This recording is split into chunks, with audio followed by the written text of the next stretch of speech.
விஜய் அப்பா சொன்ன வாசகத்தினுடைய அர்த்தம் என்ன? ரொம்ப தெளிவா விஜய் அவங்க அப்பா சொல்லிட்டார். நீ இதுதான், விஜய் இதுதான் அப்படிங்கறத அவர் தெளிவா சொல்றாரு. அதனாலதான் அவர் என்ன பண்றாரு அப்படின்னா, புஷி ஆனந்த பழி கொடுக்கணும் அப்படிங்கிறது உறுதியா இருக்காரு. எஸ்ஏசி உள்ள வர்றதுக்கான வேலையை தான் இப்ப ஆரம்பிச்சிருக்காங்க. உண்மையிலேயே சிபிஐ புஷி ஆனந்த் மேலையும் இல்ல மதியழகன் மேலையும் வழக்கு போட்டாங்களா இல்லையா, இதுக்கு பின்னாடி என்ன நடந்துகிட்டு இருக்கு தெரியுமா? டெல்லியில ஆதவர்ஜுனா போனதுக்கு பிறகு அங்க ஒரு 4 நாள் தங்கி என்ன யாரோடு என்ன பேசினார், அதனுடைய ரிசல்ட் என்ன, ஏன் சிபிஐ இவங்களை டார்கெட் பண்ண ஒரு நியூஸ் இப்ப வெளியே வந்திருக்கு. இதுக்கு பின்னாடி என்ன நடந்துகிட்டு இருக்கு? நேத்தைக்கு பனையூர்ல நடந்த அந்த கூட்டம், மதியழகன் கலந்துக்கிறாரு, அதே மாதிரி பாத்தீங்கன்னா விஜய் இருக்கிறாரு, புஷி ஆனந்த் இருக்காரு, ஆதவர்ஜுனா இருக்காரு. இவங்க 4 பேரும் பேசினதுக்கு பிறகுதான் மாமல்லபுரத்தில் அந்த குறிப்பிட்ட ஹோட்டல்ல அந்த மீட்டிங் நடக்குது. அந்த மீட்டிங்ல யார் யார் கலந்துக்க போறாங்க, அது ரொம்ப முக்கியமானது. பாதிக்கப்பட்ட குடும்பத்தோடு வேறு இன்னும் சில குழுக்கள் வரப்போகுது, அவங்க யாரு? கரூர் கொடுந்துயரத்துல பாதிக்கப்பட்ட மக்களை விஜய் அவர்கள் இன்னும் வரைக்கும் சந்திக்கல. இப்ப போய் மாமல்லபுரத்துல சந்திக்க போறதாக தகவல்கள் வந்திருக்கு. எப்படி இதை புரிஞ்சுக்கிறது? ரொம்ப அவமானகரமான ஒரு செயல். இந்திய வரலாறுலேயே முதல் முறையாக ஒரு மிகப்பெரிய அசம்பாவிதம் நடந்த குடும்பங்களை நேரில் போய் சந்திக்காம, யார் பாதிக்கப்பட்டவங்களோ நேரில் வா, நான் வந்து மகாபலிபுரத்தில் ஒரு ஹோட்டலில் புக் பண்ணி அங்கே வந்து நான் சந்திக்கிறேன் அப்படின்னு சொல்கிறது அப்படிங்கிறது மிகப்பெரிய ஒரு தவறான ஒரு செயல். ஏற்கனவே பார்த்தீங்கன்னா போன வாரம் அவர் போகிற மாதிரி இருந்துச்சு. 17ஆம் தேதின்னு நினைக்கிறேன். 2 மண்டபம் கரூரில் புக் பண்ணி வச்சுருந்தாங்க. யார், விஜய் வர்றாரு, மக்களை சந்திக்க போகிறாரு, அங்கேயும் கூட வீட்டில் போய் சந்திக்க மாட்டார். அவர் என்ன பிளான் வச்சுருந்தார் அப்படின்னா, அங்கே பாதிக்கப்பட்ட அந்த 41 குடும்பங்களுடைய உறவினர்களை எல்லாத்தையும் வந்து மண்டபத்துக்கு கொண்டு வந்துட்டு மண்டபத்தில் ஃபுல்லாக க்ளோஸ் பண்ணிடுவாராம். உள்ளே வந்து கேமராவோ இல்லை மீடியாக்களோ எதுவுமே இருக்கக்கூடாது. ஃபுல்லாக க்ளோஸ் பண்ணிவிட்டு அங்கே உள்ளே இருக்கக்கூடியவங்கள்ட்ட வந்து பேசுவார், அவங்களுக்கு வந்து பணம் கொடுப்பாரு, அந்த நிவாரண தொகையெல்லாம் கொடுப்பாரு அப்படின்னு தான் பேசப்பட்டுச்சு. ஸோ அந்த அட்வான்ஸ் கொடுத்து அந்த மண்டபம்லாம் புக் பண்ணி வச்சுருந்தாங்க. அதெல்லாம் பண்ணது உண்மைதான். அதெல்லாம் புக் பண்ணது 2 மண்டபம் புக் பண்ணியிருக்காங்க. புக் பண்ணது உண்மைதான். அந்த புக் பண்ண மண்டபமெல்லாம் கேன்சல் ஆயிடுச்சு. இப்போ திரும்ப பார்த்தீங்க அப்படின்னா இது சரியா வராது. இது எப்போ நடக்குது அப்படின்னா, நம்ம கரூர் மாவட்டத்தினுடைய செயலாளர் மதியழகன் வந்து பெயிலில் வெளியே வந்தார் பார்த்தீங்களா. வெளியே வந்ததுக்கு பிறகு புஷி ஆனந்த் அவர் சென்னைக்கு கூப்பிட்றாரு. சென்னையில் விஜய், புஷி ஆனந்த், ஆதவர்ஜுனா, மதியழகன் எல்லாரும் சேர்ந்து ஒரு பெரிய ஒரு சந்திப்பு நடத்தியிருக்கிறாங்க. அவங்க இன்டர்னல் மீட்டிங். அந்த மீட்டிங்கில் எடுத்த முடிவு இது.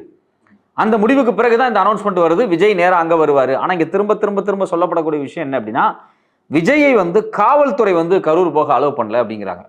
இது பாருங்க, இந்த பொய்யை எப்படி கட்டி அமைச்சிருக்காங்க பாருங்க. முதல்ல காவல்துறை பாதுகாப்பே கொடுக்கல அப்படின்னாங்க.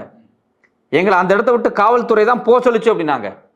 திரும்ப என்ன சொன்னாங்க அப்படின்னா, எங்களை சந்திக்க விடாம தடுக்கிறது காவல்துறைன்னு சொன்னாங்க. இப்போ கடைசியா என்ன சொல்ல வர்றாங்க அப்படின்னா, நான் வராத காரணமே காவல்துறை தான் அப்படிங்கிறாங்க. அனுமதி கிடைக்கல. இப்ப பேசின மக்கள்கிட்ட வந்து காவல்துறை அனுமதி தந்தா நான் வர்றேன். அது அது எவ்வளோ ஒரு, நானே கேட்குறேன், ஒரு பக்கம் நீ காவல்துறை அனுமதி தந்தா வர்றேன் அப்படின்னு ஒரு டயலாக சொல்லிட்டு, இன்னொரு பக்கம் இவர் டிஜிபி ஆஃபீஸுக்கு என்ன கடிதம் அனுப்புறாரு, நான் வரணும்னா திருச்சி ஏர்போர்ட்டே காலி பண்ணி வைக்கணும் அப்படிங்கிறாரு. ஆமா, அவர் ஃபுல் செக்யூரிட்டி போடணும். முக்கியமான விஷயம் என்னன்னா, ஏன் ரசிகர்கள் இருந்து எனக்கு பாதுகாப்பு கொடுங்க அப்படின்னு கேட்டிருக்காரு. ஆமா, யாருமே பின்தொடரக்கூடாது, எந்த வாகனம் இது பண்ணக்கூடாது, நான் மட்டும்தான் தனியா போகணும். ஆமா, அவர் மட்டும் எங்க, திருச்சியிலிருந்து கரூர் வரைக்கும் அவருக்கு அப்புறம் தனியா ஒரு ரோடு வேற போட சொல்லுவார். 8 வழிச்சாலை மாதிரி விஜய் வழிச்சாலை அப்படின்னு சொல்லிட்டு விஜய்க்கு மட்டும் தனியாக திருச்சியிலிருந்து கரூருக்கு ஒரு சாலை போட்டு அதில் அப்படி அவர் தனியாவே போவார். ஆமா, இது புதிய ஒரு திட்டமாக இனி செயல்படுத்த கூட வாய்ப்பு இருக்கு. பாருங்க, அவர் சொல்ற கிரீன் காரிடர் குழு அப்படிங்கிறாரு.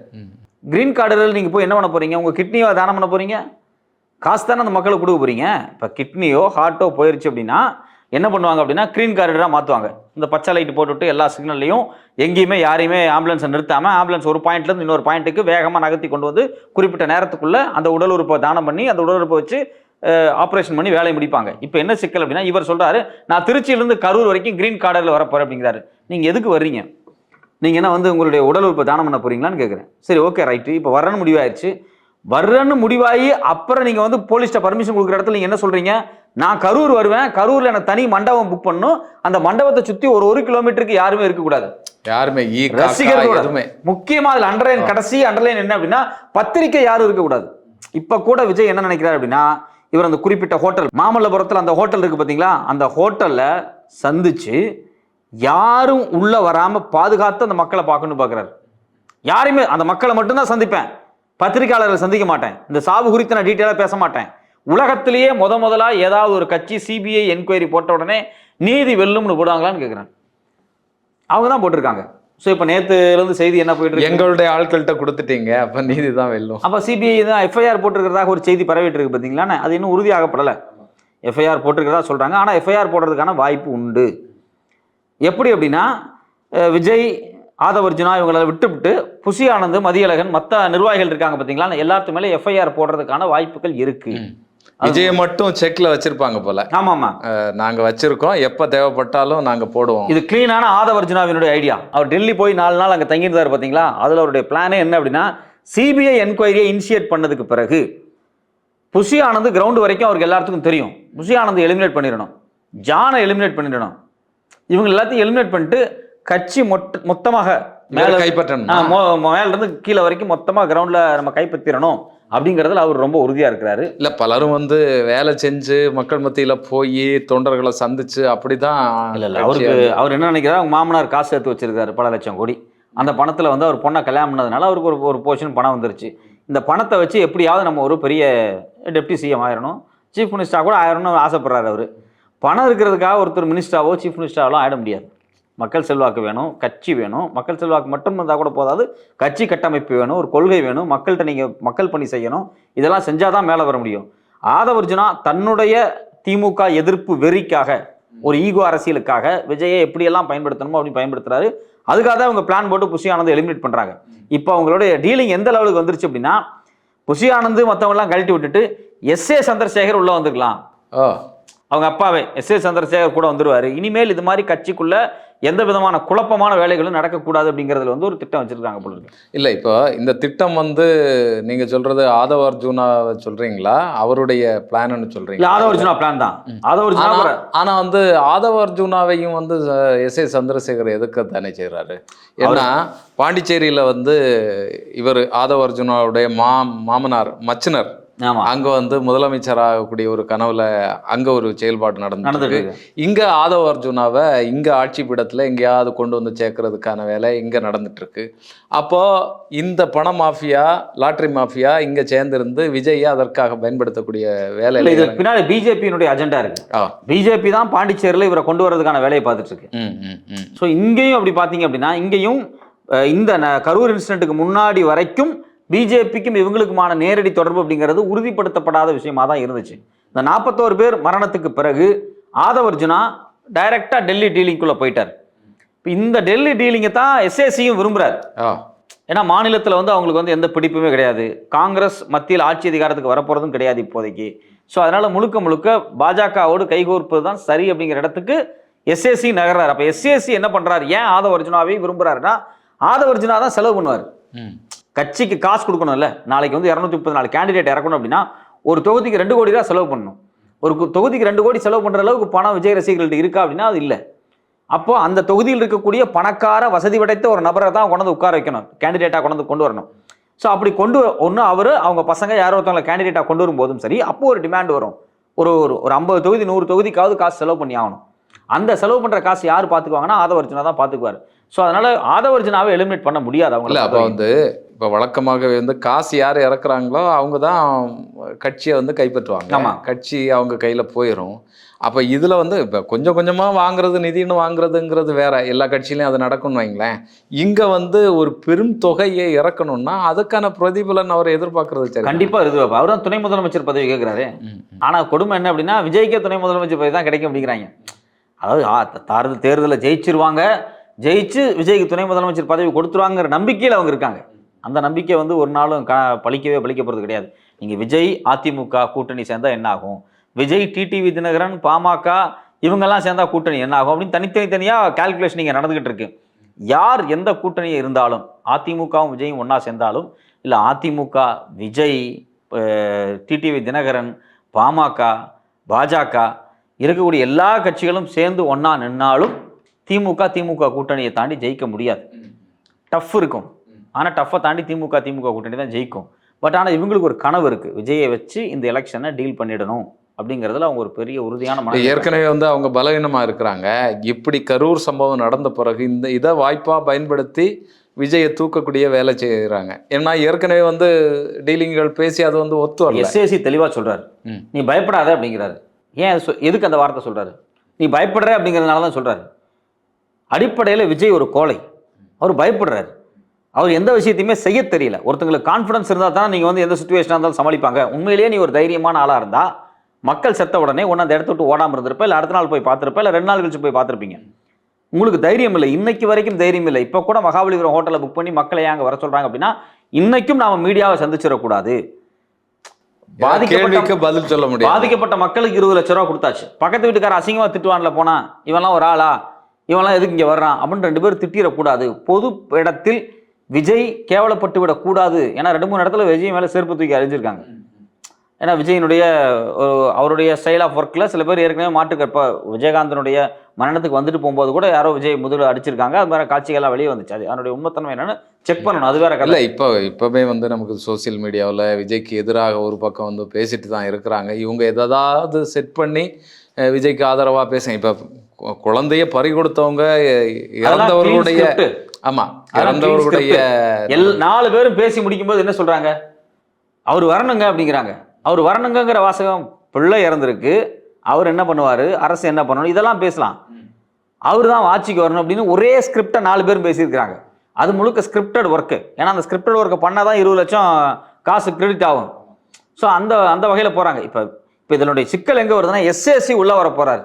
அவருக்கு ஒரு திட்டம் இருக்குது. அவர் உள்ளே வந்து கட்சியினுடைய மொத்த நிர்வாக கட்டமைப்பையும் புசியை தாண்டி விஜய்க்கு பிறகு எஸ்ஏசி இந்த கட்டமைப்புக்குள்ளே கொண்டு வரணும் அப்படிங்கிறதுல அவங்க ரொம்ப உறுதியாக இருக்கிறாங்க. அதில் குறிப்பாக விஜயனுடைய மகன் அவங்க எல்லாம் கூட ஒரு ப்ரெஷர் போட்டுக்கிட்டு இருக்காங்க. எஸ்ஏசியை வந்து உள்ள கொண்டு வரது, நம்ம கட்சிக்குள்ள கொண்டு வரதுக்கு அப்படிங்கிறது ஒரு ப்ரெஷர் போட்டுக்கிட்டு இருக்காங்க அப்படிங்கிறாங்க. அப்புறம் கடைசியில் பார்த்தீங்கன்னா விஜய் அவங்க அப்பா, விஜய் மகன் அப்படின்னு அது ஒரு குடும்ப கட்சியாக மாறி திருப்பி இந்த வேலையை தான் ஆரம்பிக்கிறாங்க. அது நல்லா தான் இருக்கு. இப்போ இது எதனுடைய அடிப்படையில் நடக்கு அப்படிங்கிறது. இப்போ விஜய்க்கு அரசியலை பற்றி எந்த தெளிவும் இல்லை, மக்களுடைய பிரச்சனை பற்றி எந்த தெளிவும் இல்லை. அவர் தான் களத்தில் இறங்கி வேலைகளை செய்யணும். இப்போ விஜய் மகனை வேற நீங்கள் சொல்கிறீங்க. விஜய் மகன் இப்போ தான் உருவாகி வந்துட்டு இருக்கக்கூடியவர். அவருக்கு எதுவும் தெரியாது.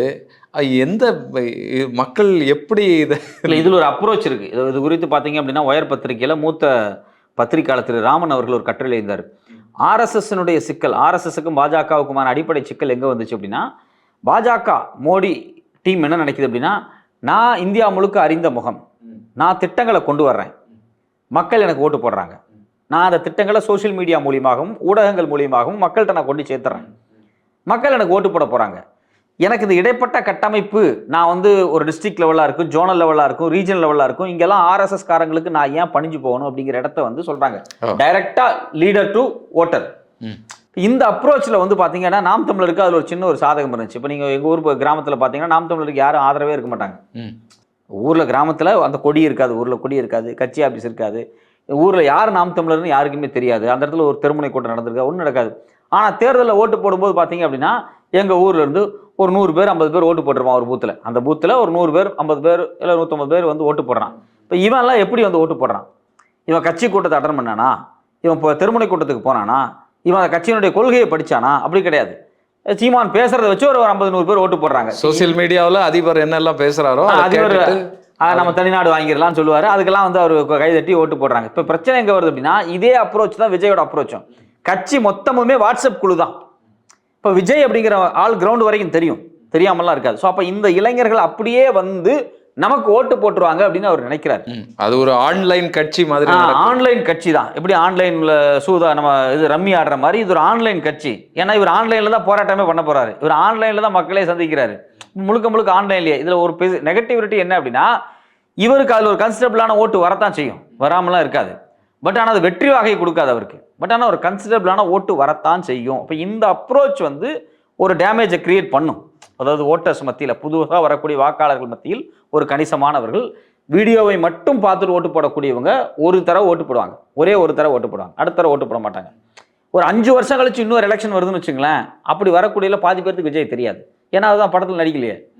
அதுலேருந்து ஒரு 10 வருஷம் ஆகும்போது விஜயே தெரியாது. இப்போ அந்த கட்சிக்குள்ளே போனவன் பாதி பேர் வெளியே போயிடுவான். ஆனால் அதில் முக்கியமான விஷயம், 10 வருஷம் விஜய் இருக்க மாட்டார். அவர் இந்த தேர்தல் 2026 தேர்தல் அவருக்கு கடைசி தேர்தல். அதனால தான் எப்படி ஆச்சு, இந்த தேர்தலில் ஒரு பொசிஷனில் போய் உட்காந்துடலாம். ஏன்னா ஒரு போஸ்டிங்கில் உட்காந்துட்டா அதை காமிச்சிட்டே டெய்லி நியூஸில் வந்துகிட்டு இருக்கலாம்.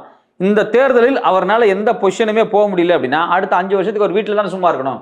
படத்துலையும் நடிக்க முடியாது, நான் நடிக்க மாட்டேன்னு சொல்லிட்டார். ஆமாம். அப்போ 5 வருஷம் அவர் சும்மா தான் உட்காந்துருக்கணும். அவரால் ஒரு போராட்டம் பண்ண முடியுமா? எதிர்க்கட்சிகள் பண்ணக்கூடிய, ஃபார் எக்ஸாம்பிள் தமிழ்நாட்டில் திமுக 26 ஆட்சி பிடிக்கும் போது திமுக கொண்டு வரக்கூடிய திட்டங்களுக்கு விமர்சனம் இருக்கு அப்படின்னு அவங்களால ஒரு கட்சி அறிக்கை வெளியிட முடியுமா? முடியாது. எதுவுமே செய்ய முடியாது. இப்போ ராமதாஸ் அவர்கள்லாம் நமக்கு 1000 விமர்சனம் இருக்கு, ஆனா தினம் அறிக்கை கொடுப்பாரு. ஆமா, அறிக்கை, போராட்டம், அறிக்கை குவாலிட்டியா இருக்கும். ஸோ நிறைய ஐஏஎஸ் ஆஃபீஸர்ஸ் வச்சிருக்காரு. இவருக்கு ஒரு பொலிட்டிக்கல் அண்டர்ஸ்டாண்டிங் இருக்கு, அவங்களுக்கு ஒரு பொலிட்டிக்கல் அண்டர்ஸ்டாண்டிங் இருக்கு. உட்கார்ந்து அந்த அறிக்கை எழுதி கொடுப்பாங்க. இந்த தாவேகா கட்சியில் இருந்து அந்த 41 பேர் மரணம் குறித்து இது வரைக்கும் என்ன பொலிட்டிக்கல் ஸ்டாண்ட் அறிக்கையா கொடுத்துருக்காங்க? கட்சிக்கு ஒரு நிலைப்பாடு இருக்கணுமா இல்லையா? எல்லா விஷயத்திலையும் கட்சிக்கு ஒரு நிலைப்பாடு இருக்கணும். இந்த கட்சிக்கு என்ன நிலைப்பாடு? இந்த 41 பேர் இறந்ததின் என்ன நிலைப்பாடு? ஒண்ணுமே கிடையாது. துக்கம். அதாவது துக்கம், அது சும்மா அது சினிமா பாணி. துக்கமா இருக்கும், வருத்தமா இருக்கும், பேச மாட்டோம் யார்ட்டையும். அதாவது விஜய் வந்து சில பேர்லாம் சொல்றாங்க, விஜய் வந்து பேச முடியாத அளவுக்கு துக்கத்தில் இருக்காரு அப்படிங்கிறாங்க. அவர் ஒரு அப்ராணி சார். அவர் அப்ராணியா இருந்தா அப்புறம் எதுக்கு அரசியலுக்கு வர்றாருன்னு கேட்குறேன். நீங்க வந்து ஒரு தலைவராக இருக்கணும், ஒரு சித்தாந்தவாதியா இருக்கணும், மக்களுடைய பிரச்சனைக்கு முன்னிக்கக்கூடியவராக இருக்கணும். எதுவுமே இல்லை. இப்போ நீங்க உங்க அப்பா தான் உங்களை சினிமாவில் கொண்டு வந்தாரு. இப்போ உங்க அப்பா தான் திருப்பி உள்ள வந்து இந்த கட்சியை கட்டமைக்கிறதுக்கான வேலையும் பண்றாரு. அதுக்கு இவங்க எல்லாத்தையும் பலிகாடாக்குறாங்க. புஷி ஆனந்தையும் பலிகாடாக்க போறாங்க. அவர் கரூர் மாவட்ட செயலர் அவரையும் பலியாக்க போறாங்க. ஜானையும் பலியாக்க போறாங்க. எல்லாத்தையும் பலி கொடுத்துட்டு திருப்ப கட்சியை முதல் கொண்டு அவங்க அப்பா கண்ட்ரோலில் கொண்டு வராரு. அவங்க அப்பா வந்தா மட்டும் இந்த ஸ்ட்ரக்சர் ஆயிரும் அப்படின்னு நினைக்கிறாரு. அப்படின்னு ஸ்ட்ரக்சர் ஆகாது. இப்போ அடிப்படையில் இன்னொரு சிக்கல் இருக்கு. என்ன அப்படின்னா, தாவேகாக்குள்ள சேர்றதுக்கு நிறைய அதிமுக முன்னாள் அமைச்சர்கள் முயற்சி பண்ணாங்க. நாம் தமிழர்லேருந்து காளியம்மாலாம் கூட முயற்சி பண்ணாங்க. ஆனா இவங்களை யாரையுமே விஜய் சேர்த்துக்கல. விஜய் ஏன் சேர்த்துக்கல அப்படின்னா, விஜயை இவங்க சந்திக்கவே இல்லை, சந்திக்க விடவே இல்லை. விஜயை சுற்றி இருக்கக்கூடிய ஆதவர்ஜுனா, புஷி ஆனந்த், நிர்மல், ஜான் இவங்கெல்லாம் இருக்காங்க இல்லையா, இவங்களை தாண்டி இவங்க யாரும் போயிட முடியாது சார். இப்போ வந்து காளியம்மாவை பொறுத்த அளவில் வந்து அவங்களுக்கு கொஞ்சம் அரசியல் தெரியும். ஏதாவது அரசியல் ஏதாவது நடந்தாச்சுன்னு சொன்னால் அதை பற்றி ஒரு விமர்சனம் வைப்பாங்க, போராட்டம் நடத்துவாங்க, எல்லாமே பண்ணுவாங்க. இந்த மாதிரி ஆட்கள் உள்ளால வந்தாச்சுன்னு சொன்னா இங்க சுற்றி இருக்கிறவங்களுக்கு சுய சிந்தனை உள்ள ஆட்கள் உள்ள வந்து அவங்களுக்கு விரும்ப மாட்டாங்க. ஆமா, காளியம்மாள் 3 முறை போய் மீட் பண்ணியிருக்காங்க டி நகர்ல. வந்து அங்கே இருக்கக்கூடிய தாவேகா முக்கியமான நபர் அலுவலகத்தில் போய் தாவேக்கால சேர்றதுக்காக 3 தடவை முயற்சி பண்ணியிருக்காங்க. ஆனால் ஒரு தடவை கூட விஜய் பார்க்க முடியல அப்படிங்கிற செய்தி வருது. இப்போ இதே மாதிரி இன்னொரு முக்கியமான அமைச்சர் அவர் இன்னைக்கு திமுகவில் சேர்ந்துட்டார். அவர் 3 நாளாக போய் வந்து உட்காந்து பார்த்து பேசுறதுக்கான முயற்சிகள் ஈடுபட்டிருக்காரு. டி நகரில் போய் உட்காந்து முயற்சி பண்ணியிருக்காரு. விஜய் எப்படியாவது சந்திச்ச கட்சியில் சேர்றதுக்கு முயற்சி பண்ணியிருக்காரு. இது மாதிரி அதிமுகவை சார்ந்த பல முக்கியமான முன்னாள் அமைச்சர்கள், தலைவர்கள் அவங்க எல்லாரும் எப்படியாவது போய் விஜய் கட்சியில் சேர விருப்பப்படுறாங்க. நாம் தமிழரை சார்ந்தவங்க விஜய் கூட சேர விருப்பப்படுறாங்க. ஆனால் அவங்க யாரையுமே விஜய்க்கே தெரியாது இவங்கெல்லாம் நம்ம கூட வரப்போறாங்களா அப்படின்னு. இப்படி ஒரு சம்பவம் நடந்தது. ஒரு காம்பவுண்ட் போட்டு வச்சிருக்காங்க. எப்படி வீடு காம்பவுண்ட் மாதிரி, ஒரு பக்கம் ஆதவர்ஜுனா உட்காந்துருப்பாரு, ஒரு பக்கம் புஷி உட்காந்துருப்பாரு. இவங்க எல்லாம் உட்காந்துட்டு யாரையும் உள்ள விடாம தடுக்கிறாங்க. இந்த காம்பவுண்டை உடைக்கணும் அப்படின்னு சொல்லி இப்போ எஸ்ஏசி உள்ள வர்றாரு. அவர் என்ன நினைக்கிறாருன்னா, மற்ற கட்சியிலிருந்து யாரெல்லாம் வர விருப்பமா இருக்காங்களோ அவங்களை கூப்பிட்டு கொடுத்து ஒரு போஸ்டிங் கொடுக்கணும், கட்சியை வந்து ஆஸ் யூஸ்வல் பொலிட்டிக்கல் பார்ட்டியாக மாற்றணும், ரசிகர் மன்றமாக இருக்கு பார்ட்டியாக மாற்றணும் அப்படிங்கிறது அவருடைய விருப்பமாக இருக்குது. ஆனால் அவர் விருப்பத்தை எல்லாம் வந்து விஜய் ஏற்றுக்க மாட்டார். அவர் குடும்பமாகவே அவரோட ஒரு டிஸ்டன்ஸில் இருக்கார். விஜய் கூட யாருமே ஃபேமிலி இல்லை, அவங்க ஒய்ஃபு பொண்ணு. ஒன்று வந்து இவர் பேசக்கூடிய அரசியல் அவருக்கு புரியணும். ஆமாம், இவர் ஏதாவது பேசினா புரியணும். இவங்க இப்போ என்ன பண்ணிட்டு இருக்கிறாங்கன்னு சொன்னால், சார் நீங்கள் இருங்க, கூப்பிடும்போது மட்டும் நீங்கள் வந்தால் போதும், அப்படியே பிம்பத்தை காட்டிட்டு மறுபடியும் கொண்டு வைக்கிறது தானே. கையை மட்டும் ஆட்டிட்டு, ஆமாம், ஆட்டிட்டு இவங்க என்ன டயலாக் எழுதி கொடுப்பாங்களோ அதை இது பண்ணிட்டு போகணும். இப்போ இவர் வந்து அரசியல் பேசுவார். இவருடைய வசனங்களை இவர் எழுதி கொடுத்த வசனம் தானே நிறைய வேலை செஞ்சுருக்கு. தமிழ்நாட்டில் நிறைய திரைப்படங்கள் எடுத்திருக்கிறாரு, அரசியல் திரைப்படங்கள்லாம். ஸோ அந்த அடிப்படையில் இவர் வேலை செய்வார். அது வந்து முதல்ல விஜய்க்கு புரியணும். அப்படி எந்த இதுவும் இல்லையே, அதெல்லாம் எதுவுமே கிடையாது. அவங்க அப்பாவே கூப்பிட மாட்டார். அவங்க அப்பா உள்ளே வந்தாலும் அவரை வந்து டீஸ் பண்ணி ஏதாவது பண்ணி அவரையும் துரத்தி விட்டுருவாங்க. ஸோ அதனால் அந்த கட்சி அப்படிங்கிறது 26 எலெக்ஷனுக்கு முன்னாடியே காலியாகிறதுக்கான வாய்ப்பு இருக்குது. கூண்டோட காலி ஆகிடும். அதை நம்ம வந்து பொறுத்திருந்து பார்ப்போம் அது என்ன நடக்குது அப்படின்னு. அதே மாதிரி சிபிஐ இவங்க மேலே வந்து விஜய் மேலேயோ ஆதவர்ஜுனா மேலேயோ வழக்கு பதியாது. ஏன்னா அதுதான் டெல்லியில் உட்காந்து இவங்க லாபி பண்ணியிருக்காங்க. மற்ற ஆட்களை பலி கொடுக்கறதுக்கான வேலையை இவங்க செய்கிறாங்க. அது வந்து நடக்கும். ஒரு குறிப்பிட்ட வேறு வழி கிடையாதுல்ல. விஜய் இந்த சிபிஐ வழக்கை வச்சு அவரை மிரட்டி இந்த கட்சி எப்படியாவது 26 வரைக்கும் இழுக்கணும் அப்படின்னு அவங்க நினைப்பாங்க. ஒன்று விஜய் வந்து மொத்தமாக பாஜகவோட இப்போ சேர்ந்துருக்காரு பார்த்தீங்களா, அப்படியே ட்ராவல் பண்ணுவார். இல்லைனா கட்சியே விட்டுட்டு காலியாகி ஓடிடுவார். அதுக்கு இந்த 26 எலெக்ஷன் தான் வந்து பதில். 26 எலெக்ஷன் தான் அவருக்கு வந்து ஒரு கடைசியும் முதலும். ஆனால் அவர் வரணும் சார், ஏதாவது ஒரு இதில் வரணும், வந்து பத்திரிகையாளர்களை சந்திக்கணும், கேட்கணும், ஏதாவது ஒரு அரசியல் பிரச்சனைகளை பற்றி பேசணும். அப்போ தான் இவர்களுடைய முகம் எல்லாம் வெளிப்படும். வந்து இவங்க வந்து அந்த அரசியலே நமக்கு தேவையில்லைன்னு சொல்லிட்டு போவாங்க. அவங்க என்ன நினைக்கிறாங்கன்னு சொன்னால், இது வரைக்கும் நம்ம கோல வச்சுட்டு இருந்தோம் சினிமாவில், நம்ம போகக்கூடிய இடம் வந்து இதை விட மிக சிறப்பான இடம் போல் இருக்கு அப்படின்னு சொல்லி நினைச்சிட்டு தான் வந்திருக்கிறாங்க. சரி, வரக்கூடிய நாட்கள்ல என்ன நடக்கு பொறுத்திருந்து பார்ப்போம். பார்ப்போம்.